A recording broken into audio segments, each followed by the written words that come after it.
Hello students, welcome back to my channel. Today I'm going to give you 7 latest defense updates. Number 1, Armenia looks to India for Astra Missile.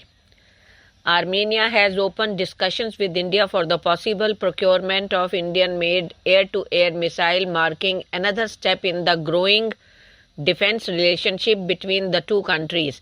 At the center of these talks is the indigenous Astra Beyond Visual Range air-to-air missile, along with the prospect of upgrading Armenia's Sukhoi 30 fighter fleet to operate the weapon effectively. Sources indicate that Armenia is particularly interested in the Astra missile family developed by DRDO, which has now matured into a frontline weapon system for the Indian Air Force. The timing of Armenia's outreach is notable. The IAF recently confirmed the Astra Mk1 missile were deployed operationally for the first time during the May 2025 conflict, even though they were not fired in combat. This deployment, however, validated the missile's readiness and integration with frontline fighters. Next, Prachand is about to grow a suicide swarm. High in the cold, thin air lay a formation of olive drab LCH Prachand helicopter is already the most feared sound on the LAC. By the end of this decade, that sound will be followed by silence, then by a different kind of thunder altogether. It has been learned that the Indian Army Aviation Corps has quietly begun the process of planning to arm its 114 Prachand fleet with air-launched loitering munition specially engineered to kill the newest tanks fielded by China and Pakistan from one angle no cope cage can ever fully protected, straight down through the turret roof. Next, India's AMCA fighter jet race heats up. In a development that marks a defining moment for India's defense industrial base, Tata Advanced Systems Limited, Larsen & Toubro partnership with Bharat Electronics Limited and Bharat Forge and Data Pattern have emerged as the three front runners to build the advanced medium combat aircraft, India's ambitious fifth generation stealth fighter jet program. For decades, the state-run Hindustan Aeronautics Limited has been synonymous with India's military aircraft manufacturing, producing platforms like the Tejas and upgrading legacy fleet.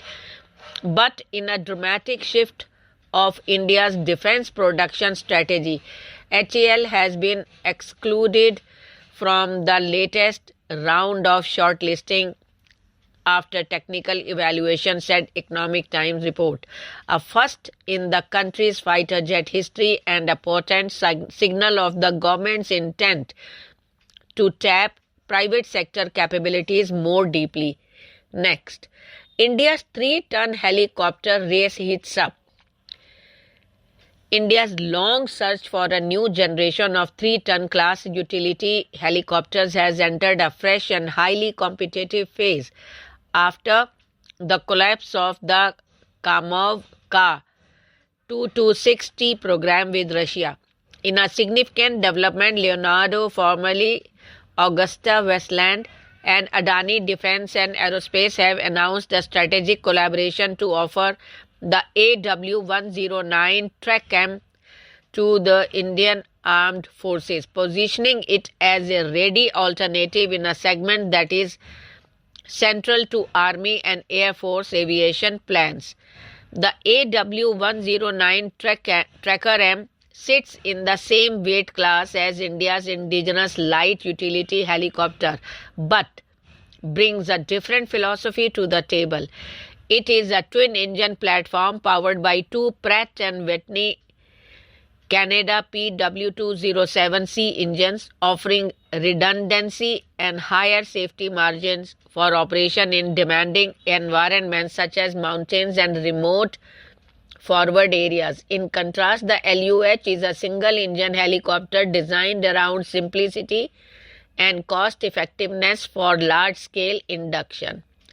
Next, delivery of third batch of JM-1 loitering munition. India's push towards self-reliant defense technology received another boost as Ramjet Technologies Private Limited successfully completed a delivery of the third batch of indigenously developed JM-1 loitering munition to the Indian Army. The consignment was supplied under a contract awarded through the emergency procurement route, and its timely execution underscores how quickly Indian industry is now able to respond to urgent operational requirements. With the latest delivery, the company has crossed an important threshold, having supplied more than 1,000 drones of various types to the Indian Army for operational deployment. These are not limited to a single mission profile but span loitering munition and tactical ISR platforms, reflecting a growing reliance on indigenous unmanned systems across different units. The pattern of repeat orders points to sustained confidence within the armed forces in Ramjet Technologies and their performance on real-world conditions. Next, successful demonstration of solid-fuel ducted Ramjet technology. DRDO has carried out successful demonstration of solid-fuel ducted Ramjet technology from the Integrated Test Range, Chandipur, off the coast of Odisha at around 10:45 hours on February 3rd. The successful demonstration places India into an elite league of nations possessing this technology that enables developing long-range air-to-air missile to give tactical edge over the adversaries.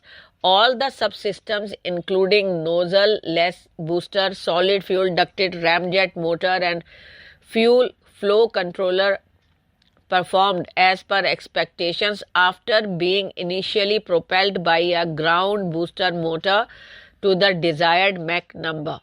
The performance of the system was confirmed by the flight data captured by a number of tracking instruments deployed by ITR Chandipur along the coast of Bay of Bengal. Next, India-Tanzania discuss cooperation in military training.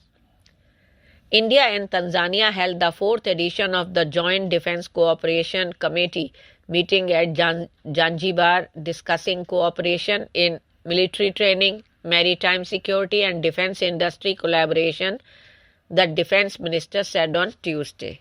Thank you.